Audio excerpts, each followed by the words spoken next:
안녕하세요. 저에게 맡겨진 이 주제는 한국 모임의 선교 역사인데요. 이걸 통해서 이 두 가지 관점에서 이렇게 좀 살펴보기 원합니다.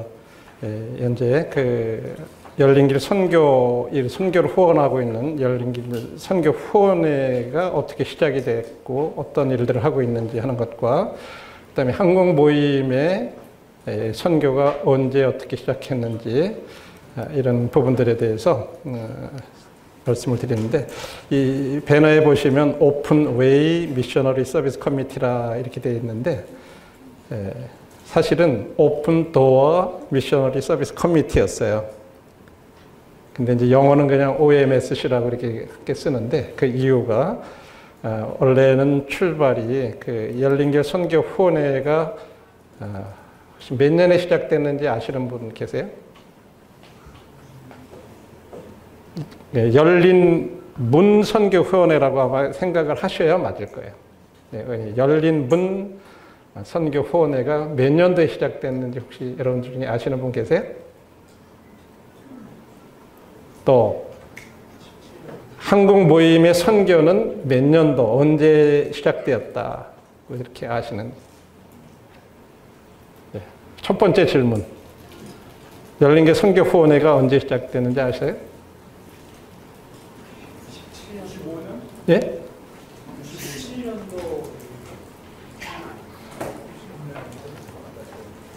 97년도. 맞히시는 분들한테는 뭔가 하나씩 드려야 이게 잘 되는데, 그냥 상품을 안 거니까 한번 맞춰보세요. 예? 몇 년도에? 92년. 95년 또? 94년. 예? 94년. 아, 정답을 보신 분이 한 분 계신가 본데, 아무래도. 그 다음에 한국 모임 선교는, 모임에서 선교는 몇 년도에 처음 시작됐나요? 92년. 그 다음에 현재, 2024년 현재 모임에서 이렇게 파송된 선교 나간 나라 수하고 선교사 수 얼마나 될까요? 몇 개국에 지금 나가 있을까요? 2024년 8월 현재로 한번. 선교사는 몇 분이나 나가 계시나요?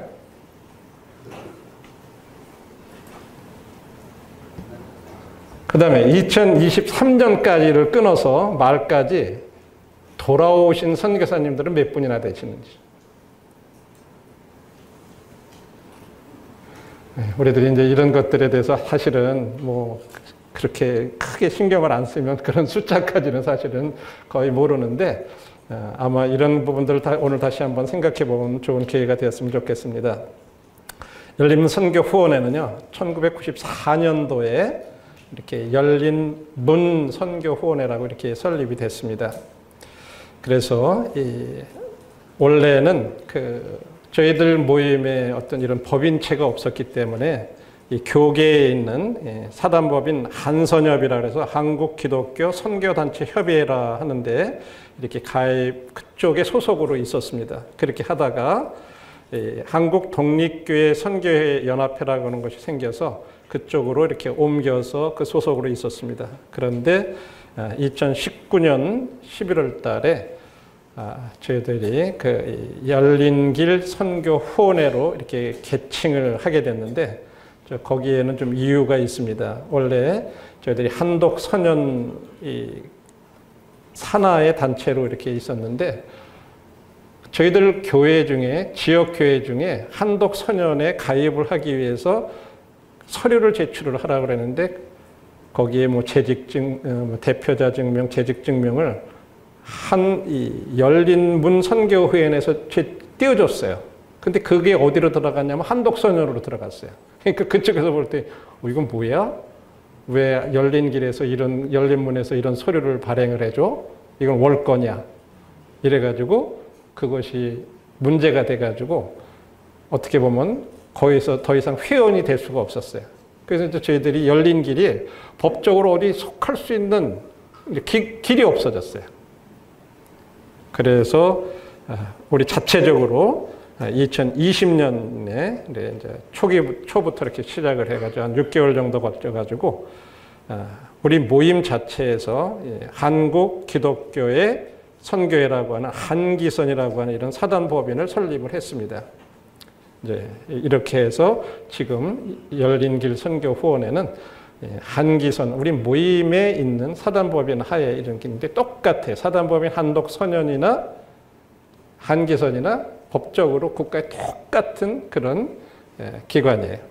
원래 문화체육부 관광 소속인데 거기에 모든 종교단체들이 이렇게 가입할 수 있도록 이렇게 되어 있습니다. 그래서 지금은 법적으로 모든 보호를 받을 수 있고 열린길 선교 후원회뿐만 아니라 각 지역 교회들도 여기 회원으로 이렇게 등록들을 하셔서 그런 법적인 모든 것들을 보호받을 수가 있게 되어 있습니다. 그래서 이런 걸 참고로 이렇게 좀 아시고 열린길 선교 후원의 목적은 두 번째를 이렇게 보시면 좋겠어요. 선교사와 파송교회 간의 중간에서 교량 역할을 해주고 섬기는 그런 일이 열린길 선교 후원의 설립 목적입니다. 그렇지 열린길 선교 후원회는 절대 선교사를 파송하거나 주관하거나 그런 기관이 아니에요. 그렇게 이해해 주시면 좋겠고요. 그래서 주요한 업무로서는 이 선교사님들의 필요한 헌금, 송금해 주는 거라든지 선교사나 선교사 자녀들의 후생 복리를 지원한다든지 또 선교사들에게 필요한 예를 들어서 선교사 파송 증명이라든지 여러 가지들이 많아요. 비자를 갱신하려면 거기에 관련된 많은 서류들이 있습니다. 그런 행정 서류 이런 것들 증명서를 발급하고 해드리는 일들. 그래 이제 재정 관리해야 되고 그다음에 여러분들이 아시는 대로 2달에 한 번씩 열린길 선교 정보지를 이렇게 발송을 이렇게 발간을 하고 있습니다. 그리고 여러 가지 공문 발송하고 그다음에 정기 후원에 대해서 안내하고 CMS를 통해서 후원하는 분들에 대해서 접수하고 등록하고 그것도 관리를 이렇게 해야 됩니다. 그리고 이제 헌금하신 분들의 연말 정산을 위해서 기부금 영수증 발행해 드리고 있고 그다음에 개인 후원자들 관리해서 이렇게 또 감사 서신도 보내드려야 되고 여러 가지들이 있습니다. 그리고 이제 연 3회 이사회를 이렇게 해서 그런 거 준비해야 되고 연간 재정 보고서 작성하고 뭐 여러 가지 홈페이지 또 이메일 이런 여러 가지들을 사무실에서 관리들을 하고 있습니다.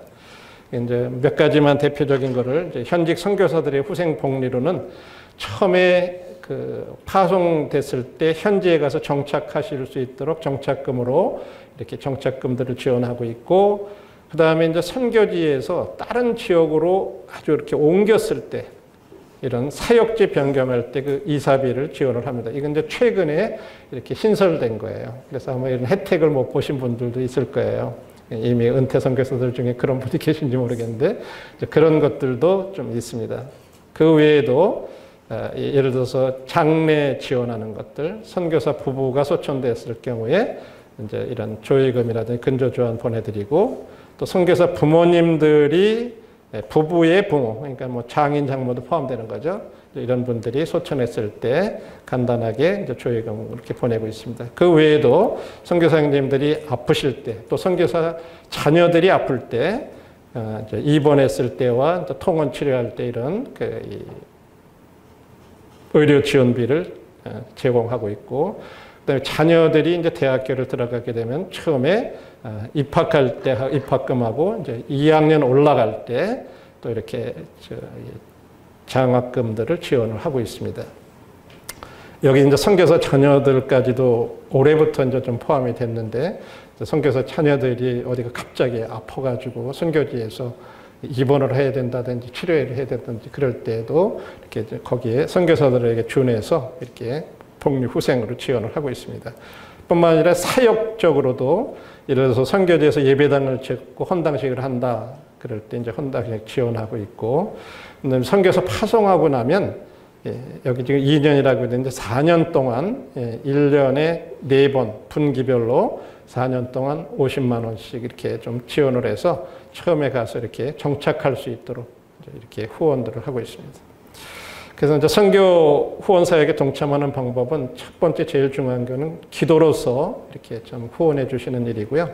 그다음에 실제적으로 정기 후원자가 돼서 뭐 은행에 가가지고 자동이체를 한다든지 CMS를 해서 신청서를 보내주셔서 이렇게 할 수가 있습니다. 그래서 그런 그 선교 헌금들을 해줄 수 있고 또 선교 사무실, 열린길 사무실에 오셔서 그 자원봉사 해주실 수 있어요. 이 2달에 한 번씩 정보지 같은 거 이렇게 발송해 드리는 게 3,000부 정도 이렇게 하거든요. 그럼 그거 다 패킹하고 분류해야 되고 포장해야 되고 또 다 적어가지고 발송, 우체국 가서 발송해야 되고 이런 일을 하고 있어요. 사무실에서. 이런 일들에 그때 이렇게 오셔서 같이 그런 일들을 도와줄 수 있습니다. 자, 여기까지는 간단하게 이제 열린길 선교 후원회에서 하는 그런 일들이고요. 그다음에 이제 이 모임의 선교 역사는 언제 시작됐나? 아까 한국 모임의 선교는 언제 시작됐나? 그랬을 때 뭐 1900 이렇게 나오셨는데 다시 한번 여쭤. 몇 년도에 시작됐을 것 같아요? 예? 93년도. 예. 자, 이제 여기에서 이제 최초에 1991년도에 서대문 교회의 김영령, 김상령 형제님이라고 보통 하는데 본명은 김영령이라고 하고 우연히 이 두 분들이 필리핀 민다나오 섬에 들어가셔서 선교를 시작을 하셔서 두 개 지역, 하나는 이슬람 지역, 하나는 캐톨릭 지역에 들어가셔서 두 개의 교회를 개척을 하셨습니다. 근데 정식으로 파송받아서 가신 건 아니었어요. 그냥 그렇게 저도 이제 거기에 이 이슬람 지역에 이제 같이 가봤는데 모스코 바로 옆에다가 예비당을 시작을 하셨어요. 그러니까 아마 그 형제님의 기질이 그렇기 때문에 그게 가능했던 것 같아요. 아마 웬만한 사람 같으면 겁나서도 못 할 거예요. 바로 옆엔 모스코인데 바로 옆에다가 그걸 시작을 하셨어요. 근데 재미난 게요. 거기 가면 애들이 막 따라와가지고 무슨 미스터 킴 막 이러면서 따라와요. 막 그렇게 해가지고 그래가지고 거기 와서 막 애들이 찬양하고 막 그러면 무슬림들이 참 미워도 애들이 가가지고 막 도와주고 막 그러고 자기 애들한테 잘해주니까 뭐라고 못 그러는 거예요. 그래서 거기 교회가 됐어요. 이제 그렇게 해서 지금도 모이고 있어요. 네, 두 군데가. 그리고 실제적으로는 93년도에 이제 서대문 교회에서 그런 걸 보시고 93년도에 사실은 파송을 정식으로 하셨어요. 그렇게 됐고 그 다음에 사실은 이 92년도에 서울 복부교회 김선호 형제님, 오명아 자매님이 이제 NTM 선교회라고 뉴트라이브 미션이라고 하는 데서 이렇게 이제 훈련을 정식으로 받고 태국으로 이렇게 가셔서 치앙마이에서 이렇게 이제 선교 사역을 시작을 하셨죠. 원래는 여러분들이 아시는 대로 NTM은 우리 정광호님도 거기에서 이렇게 훈련을 받으셨지만 이 부족에게 들어가지 않으면 안 돼요. 근데 형제님은 이제 이 도시에서 이렇게 이제 시작을 하시면서 뭐 여러 가지 그 내막이 있지만 이렇게 해서 저희들 모임에 사실은 1991년, 92년 이때 이렇게 이제 시작됐다 이렇게 보시면 좋을 것 같아요. 네. 자, 현재 그러면 우리나라에 선교 나가 있는 나라 그리고 선교사 가정이 몇 개 나라에 몇 가정이나 나가 있을까요? 30가정 나가 있습니다. 30가정 또 38가정. 38가정. 불러보세요. 예. 몇 개국에 먼저 나가 있을까요? 예? 몇 개국이요? 20. 한번 손 들어보세요. 누가 그래? 예. 현재 20개국에 34가정이 이렇게 나가 있습니다. 예, 물론 여기에는 조금 열린길 선교사 현황에는 이렇게 사실은 포함되어 있지 않지만 또 그러기 때문에 뭐 열린길 밴드라든지 이런데 기도 요청을 하지 못하시는 그런 선교사님들도 계세요.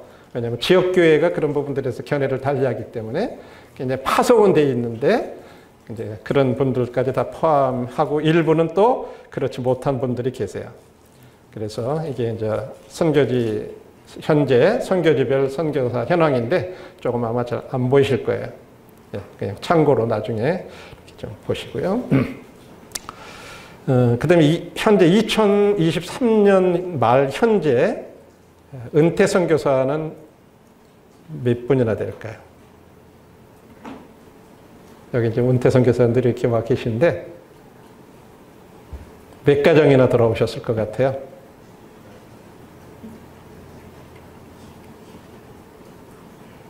네, 9개국에서 18가정이 돌아오셨어요.